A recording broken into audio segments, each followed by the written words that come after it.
एक बार की बात है। हस्तिनापुर नाम के एक राज्य में दो जादूगर हुआ करते थे। जादूगर करणवीर और जादूगर विजयवीर। दोनों तरह तरह के जादू दिखाकर लोगों का मनोरंजन करते थे। जादूगर करणवीर के जादू नए होने की वजह से बहुत मशहूर थे। इस वजह से ज्यादा लोग उसके खेल को देखने जाते। पर जादूगर विजयवीर के जादू पुराने हो चुके थे। जादूगर विजयवीर जब भी कोई खेल दिखाने की कोशिश करता, लोग उसका मजाक उड़ाने लगते। जादू पुराने होने की वजह से लोगों ने उसे पसंद करना बंद कर दिया। एक दिन जब जादूगर विजयवीर अपना जादू दिखा रहा था, अरे आज कोई नया जादू भी दिखाने वाले हो या हर बार की तरह वही पुराना वाला? दोस्तों, बहुत जल्द मैं तुम्हें नया जादू भी दिखाऊंगा, पर आज के लिए ये देखो। अब मैं इस टोपी में से 3 गिनने तक एक खरगोश निकालूंगा। 1 2 आब्राका। अरे चलो भाई, इसके पास तो कुछ नया नहीं है, चलो। इतने में लोगों को पीछे से जादूगर करणवीर की आवाज सुनाई देती है। और आज जादूगर करणवीर हमें हवा में तैर के दिखाएंगे। और उसकी आवाज सुनते ही सब जादूगर करणवीर का जादू देखने निकल जाते हैं। अरे जादूगर करणवीर आ गया, अरे चलो चलो चलो। अरे अरे कहाँ जा रहे हो? रुको, देखो मैं इसे फिर से गायब कर दूंगा। अरे जादूगर विजयवीर निराश हो जाता है कि उसकी जादू कोई नहीं देखना चाहता। वो जादूगर करणवीर का खेल बिगाड़ने के लिए भेष बदल के उसका खेल देखने पहुंच जाता है। जादूगर करणवीर अपना खेल दिखाना शुरू करता है। क्या तुम में से किसी ने कभी किसी को आग से खेलते हुए देखा है? आज मैं आग से खेलूंगा।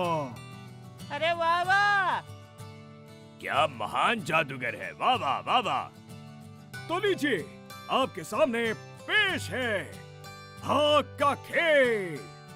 ये कहते ही जादूगर करणवीर अपने हाथ में आग लगा देता है और हाथों से आग को पकड़ लेता है। गांव वाले जादूगर करणवीर के हाथों से आग निकलती हुई देखकर खूब चौंक जाते हैं और तालियां बजाने लगते हैं। जादूगर विजयवीर जादूगर करणवीर का खेल बिगाड़ने के लिए चुपके से उसके पीछे जाकर उस आग में मिट्टी का तेल डाल देता है, जिससे जादूगर करणवीर की आग और बढ़ जाती है और लोग वहां से भाग जाते हैं। जादूगर विजयवीर वहां से चुपके से निकल जाता है। जादूगर करणवीर बहुत ही उदास होकर सोचता है, ये कैसे हो सकता है कि आग इतनी बढ़ जाए। तभी उसे वहीं पड़ा एक मिट्टी का तेल का डिब्बा मिलता है और वो समझ जाता है कि ये किसी की साजिश हो सकती है, पर वो किसी से कहता नहीं। एक दिन हस्तिनापुर के राजा अपने मनोरंजन के लिए अपने मंत्री से कहते हैं, हमारे मनोरंजन के लिए कोई नया कार्यक्रम रखवाइए। जी राजा जी, अब पास के गांव में 2 जादूगर हैं जो आजकल बहुत चर्चा में हैं। दोनों में कौन ज्यादा अच्छा है ये कह नहीं सकते, पर दोनों कुछ दिनों से चर्चा में हैं। दोनों को महल में बुलाया जाए और उनके बीच मुकाबला करवाया जाए। जो भी हमें खुश करेगा उसे हम इनाम में सोने की पूरी 1000 गिन्नियां देंगे। जी राजा जी। मुकाबला देखने के लिए प्रजा को भी आमंत्रित किया जाए। जी राजा जी, मैं अभी जाकर आपका संदेशा दोनों जादूगरों तक पहुंचा देता हूँ। मंत्री दोनों जादूगरों को संदेश भेजकर बुलाता है और उनसे कहता है, राजा जी चाहते हैं कि तुम दोनों उनके मनोरंजन के लिए महल में जादू दिखाओ। तुम्हारे पास 1 हफ्ते का समय है अपना सबसे अच्छा जादू तैयार करने के लिए। उसके बाद तुम्हारे बीच मुकाबला होगा और जिसने भी राजा का दिल खुश किया उसे 1000 सोने की गिन्नियां इनाम में दी जाएंगी। हाँ? जी मंत्री जी। जी मंत्री जी। दोनों अपनी अपनी जादू तैयार करते हैं। जादूगर विजयवीर चुप चुप के जादूगर करणवीर के सारे नए जादू देख लेता है और सीख भी लेता है। जादूगर करणवीर ये बात जानते हुए भी कि विजयवीर उसके जादू देख रहा है, कुछ नहीं कहता। दोनों को तय किए गए दिन महल में बुलाया जाता है। प्रतियोगिता शुरू की जाए। राजा जी, अगर आप बुरा न माने तो मैं एक बात कहना चाहता हूँ। बोलो, क्या कहना चाहते हो? मैं जादूगर विजयवीर को चुनौती देना चाहता हूँ। मैं जो जादू दिखाता हूँ, अगर वो दिखा सके तो मैं खुद ब खुद अपनी हार मान लूंगा। क्या आपको ये चुनौती स्वीकार है जादूगर? मुझे मंजूर है। जादूगर करणवीर अपनी टोपी में से 2 खरगोश निकालता है। अब मैं अपनी टोपी से 2 खरगोश निकालूंगा। जादूगर विजयवीर भी अपनी टोपी से 2 खरगोश निकाल देता है। हुजूर, अब मैं आपको अपनी लकड़ी की छड़ी को सांप में बदल कर दिखाता हूँ। जादूगर विजयवीर भी अपनी छड़ी को सांप में बदल देता है। अब मैं आपको हवा में उड़कर दिखाऊंगा। ये तो बहुत आसान है। जादूगर विजयवीर भी ये कहकर हवा में तैरने लगता है।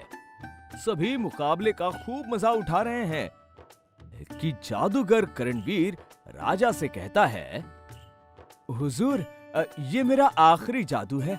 अगर ये भी जादूगर विजयवीर ने कर दिखाया तो मैं अपनी हार खुद ब खुद मान लूंगा। ये जादू जादूगर विजयवीर ने पहले जादूगर करणवीर को करते देखा नहीं होता।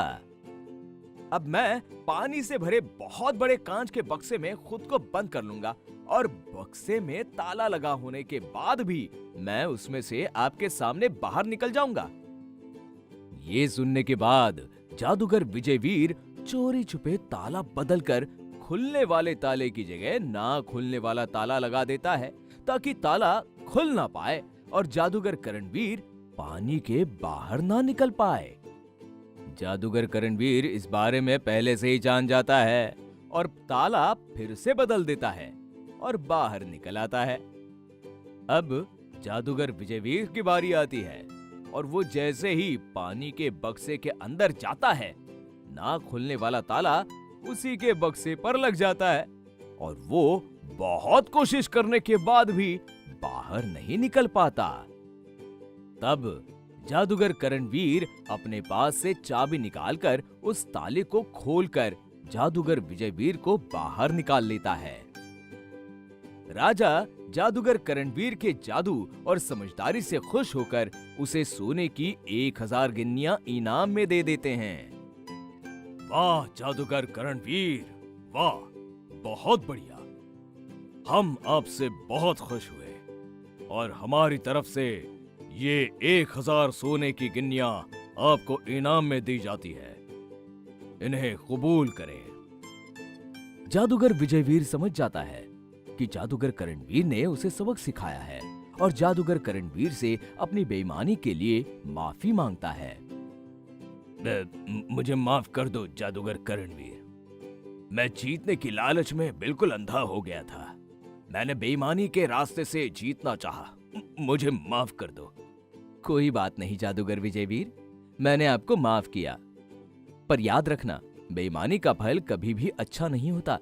मेहनत और परिश्रम से किया हुआ काम ही हमें सफल बनाता है।